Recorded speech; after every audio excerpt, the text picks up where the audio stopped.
I mean, at the free throw line, he was automatic. Walker goes in. Charity stripe shot.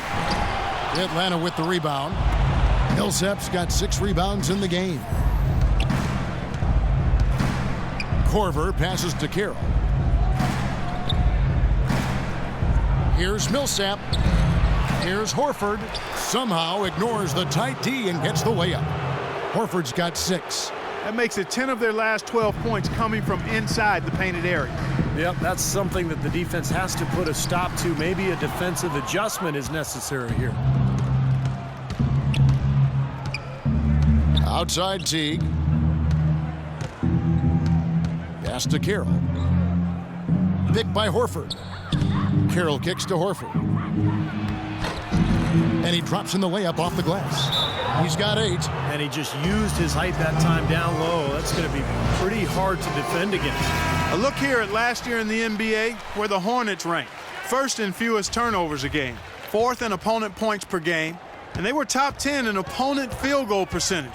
That's a good indicator of a team getting it done defensively. And this is a smart team, Clark, because you talked about the turnovers, #1 in the league in terms of fewest mistakes. And that's when they were at their best. When they controlled the action offensively, they were able to execute without making mistakes, and that allowed them to set up their defense at the other end.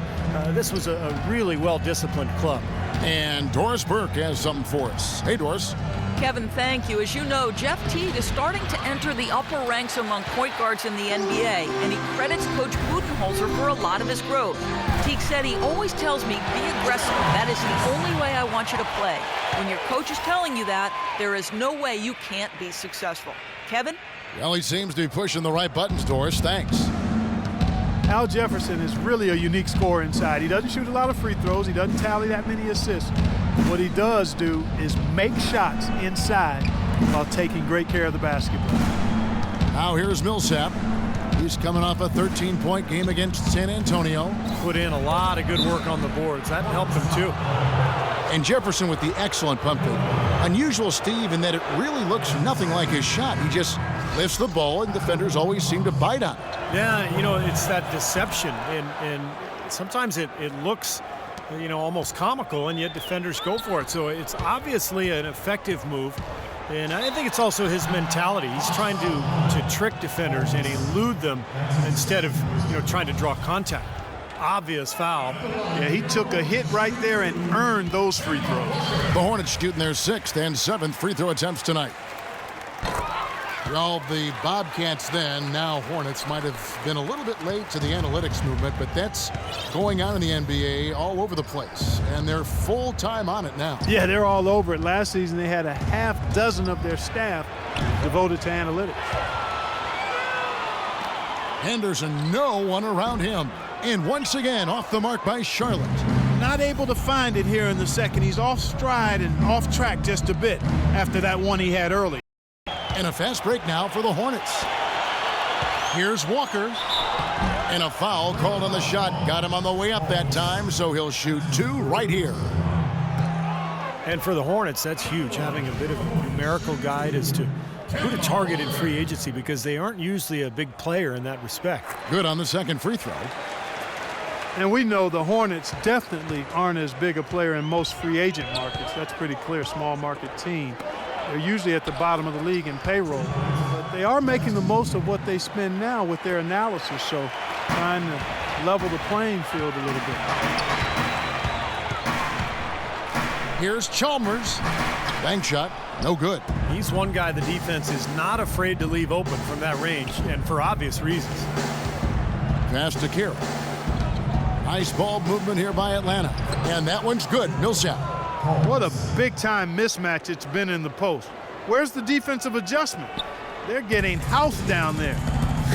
They sure are. You got to come up with something. A double team, maybe a substitution, but this is getting ridiculous.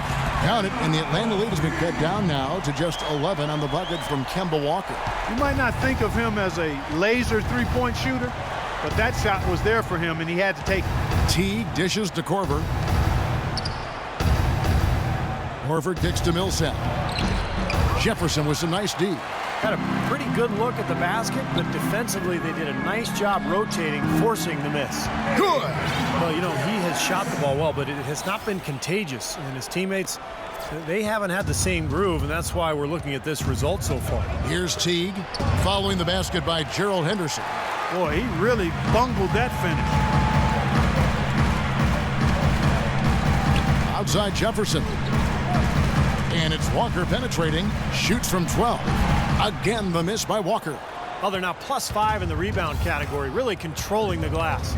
And rebounding is one of those non-glamour stats. I mean, it takes work and effort and tenacity and physicality. But when you look at the scoreboard, you can see the correlation. And the basket by Chalmers. Boy, beautiful assist. That's a couple of teammates clearly on the same page. Korver passes to Millsap. He dishes it to Teague. And he makes good on the layup. Teague's got 4 points this quarter. That was the third straight high percentage look this defense has allowed. I mean, these defenders have got to start bumping bodies in the paint. Be more physical, be more aggressive. I agree, Clark, but it doesn't look like they have the will to do that at this moment. Now here's Teague. He has 6. Millsap dishes to Teague. Feeds it to Horford. It's rebounded by Jefferson. Jefferson's got his 4th rebound with that last one here tonight. And the wide open shot from Chalmers. Zeller. And it's going to be 2 free throws. Drew contact on the shot. See the shooter, Kyle Korver. Let's take a look at some of his numbers, how he performed last season. Last season, put up about 12 points a game, 4 rebounds, and 3 assists. Just a great player to have in your arsenal for giving your starters some rest. Steve, I agree with you. Not many teams can bring a shooter like him off the bench. Here's what Charlotte's going with right now. Samuel Dallenberg is checked in for Jefferson. Biyombo checks in for Gerald Henderson.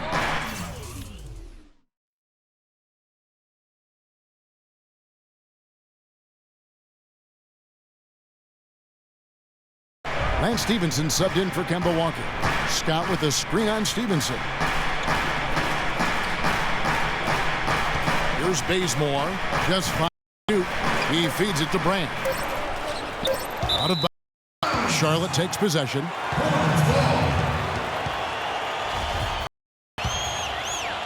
Hornets trail by 8. Now here's Chalmers. He's got 7. He kicks to Dallenberg. Chalmers passes to Biyombo. And here's Stevenson for 3. Bazemore grabs the miss. And are they ever working inside? Good job on the glass. Excellent job on the glass, Steve. I agree. I mean, they're battling in there. They're fighting, they're scrapping, they're clawing, and they're getting the job done. Charlotte calls timeout. And during the timeout, both coaches getting a chance here to review the strategy at this point of the game, along with the discussions. Also some rehydration going on with Gatorade. Everyone trying to bring their top game here tonight. Yeah, that's why you see the trainers going around to every player, making sure they're hydrated, they're getting enough to drink during the game. And so important to hydrate yourself and keep yourself strong and ready to play for these big minutes down the stretch. Now here's Stevenson. He had 13 points in the win against Miami. And Zeller kicks to Dallenberg. Takes it into the teeth of the D and converts the layup. Here's Schroeder. 1:44 left to play in the first half. Bazemore dishes to Schroeder, and the pass to Scott. Left side, Scott. Shot clock at 6. So he gets the whistle. Contact on the way up, and 2 shots coming up. Well, Kevin, we've got a moment now to look back to last year's Atlanta Hawks. 2nd in assists, 6th in free throw percentage, and they were in the top 10 in steals as well. I mean, this is a team that really gets after people defensively. Deflections, pressure on the ball, all of that leads to steals. And the key really to that club, in my mind, was the offensive unselfishness. This was a team, as you mentioned, Clark, that finished in the top 5 in assists per game. So it was the fact that they really shared the ball. They had good ball movement and a good plan of attack all season long. And keeping us updated from the sideline, let's swing it over to Doris Burke for an update. Hi, Doris. Well, Kevin, the Atlanta Hawks, a team that looks to spread the floor with shooting. Coach Mike Budenholzer said we don't want to just be a three-point shooting team. We want to get to the rim first. By creating that space, we give our guards and our bigs a chance to attack. If the paint is taken away, we'll look for our shooters. Good strategy, Kevin. Coach Bud coming from San Antonio, Doris. The Hawks trying to create that same kind of spacing. Bazemore passes to Matt. Schroeder to Bazemore. Hits the three-point bomb. Bazemore's got 9. Hornets trail by 8. Chalmers dishes to Stevenson.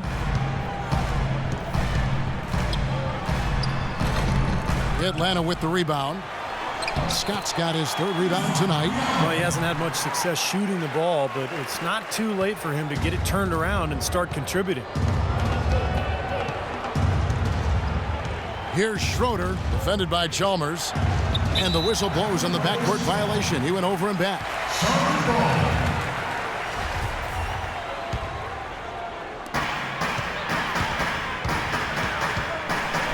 27 seconds left in the second quarter. And D'Alembert kicks to Anderson. And the wide open shot from Chalmers. Puts up the baby hook. And that one goes long. Here's Bazemore. 9 points in the game so far. Schroeder's shot is good. I don't know who was supposed to be on him there, but clearly a mistake by the defense. And the jam by Gerald Henderson. Nothing fancy there. Didn't need it. Nope. His only concern right now, Clark, is getting the points on the board, and I don't mean style points. I like the simplicity. But there was some style there, Kev. It was a pretty sweet one-handed flush. The clock runs out, and we're heading to halftime. Hawks ahead, leading by 6. And time now to go courtside as we send you over to Doris Burke from the sideline. Doris? Well, guys, I'm here with Al Jefferson. And Al, what's the strategy been so far defensively, and what needs to happen in the second half in that regard? Well, we just got to help. We can't let everybody beat us. We just everybody got to help and on the defensive end and getting the key to protect the paint. Pick your poison. Can't let everybody beat you, Al. We appreciate it, guys. Thanks, Doris. And we'll be back shortly following.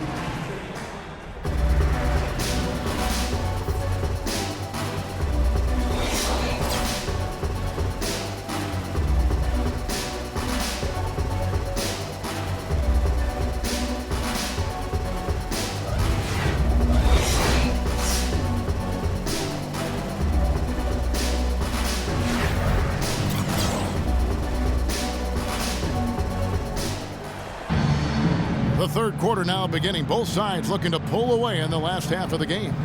What a stellar outing in this one for Henderson. 15 points, and from long range, he's hit 1 3-pointer. Yeah, and you'd expect by the end of this game, I'm sure the numbers are going to look even better. And now let's check out the lineups courtesy of Gatorade, all fueled up and ready to go for the second half of basketball. On the court right now for the Hawks. On the wings, Corver and Carroll. Scott is out there with Horford, and it's Teague in at the point guard position. Paul Millsap's checked in for Mike Scott.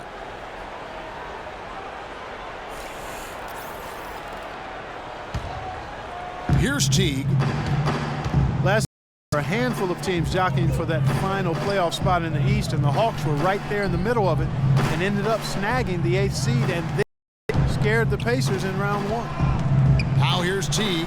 6-point lead. Here's and he battles for the ball and gets the second chance bucket. Horford's got the opening bucket to start the second half for Atlanta. Now here's Henderson. He's covered closely.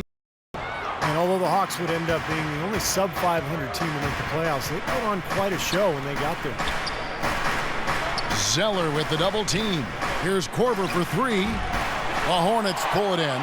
Still a bit chilly from the field at the start of this third quarter. 1 of 4 so far. And the shot is good. 6 points for Lance Stevenson. Their low post defense has to show some improvement, guys. Yeah, of the last 10 points, Steve, 8 have come from in tight. And if you're just joining us, we played over a minute here in the third. Well, Atlanta was able to push Indiana to 7 games before falling out of the playoffs. Certainly proved they deserve to be there. And they did it without being at full strength, Kevin. I mean, Al Horford was out most of the season with that torn pectoral muscle. And just to be able to put up that kind of fight against Indiana, it was a comfortable matchup for the Hawks. Shooting threes, spreading the floor, playing small ball. And they gave Indiana all they wanted and then some. And so